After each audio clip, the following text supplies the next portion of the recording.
pour en finir avec le diabète grâce aux graines de lin. Tout d'abord, si vous ne connaissez pas encore les graines de lin, c'est tout à fait normal. Elles sont peu utilisées de nos jours, mais c'est l'une des nourritures les plus saines connues depuis des milliers d'années. Ces graines remportent le tiercé du diabète. Elles sont riches en protéines, riches en fibres et riches en bons gras, du même type que celui contenu dans le poisson.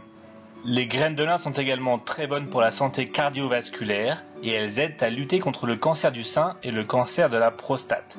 Bref, les graines de lin sont une véritable petite merveille. Employer les graines de lin est peut-être encore un mystère pour vous, mais cela deviendra très simple dès que vous saurez comment faire. Comme son nom l'indique, la graine de lin est la graine de la plante qui produit le lin, ce tissu très bien connu.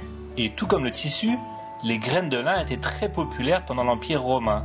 Et Hippocrate, l'un des pères de la médecine moderne, s'en servait beaucoup pour confectionner ses médicaments.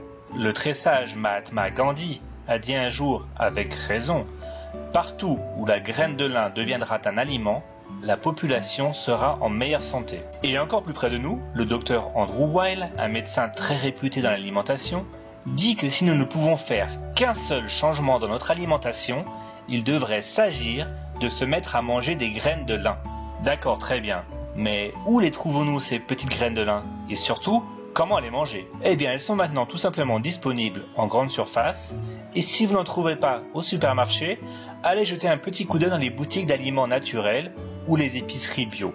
Les graines de lin existent de deux couleurs, une couleur plutôt dorée et une autre plutôt brune. Les deux couleurs de graines de lin ont en fait les mêmes qualités nutritionnelles, donc vous pouvez juste choisir la couleur que vous préférez. Elles ont un goût très agréable de noisette et elles sont riches en protéines et en fibres. Elles sont aussi une bonne source de magnésium, un minéral qui est très important pour une bonne maîtrise de la glycémie, car il aide les cellules à absorber l'insuline. Plusieurs études ont démontré que le risque de développer le diabète de type 2 monte en flèche lorsque l'apport en magnésium est trop faible.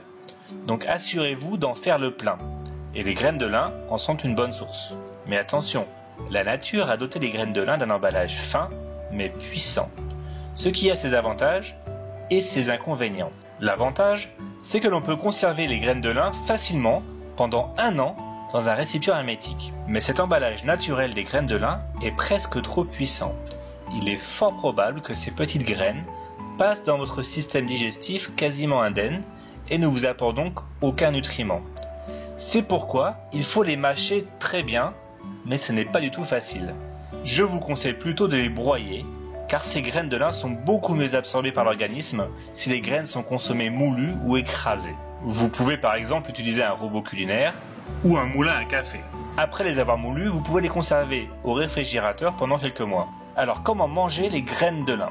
Voici une recette facile pour incorporer les graines de lin à votre alimentation.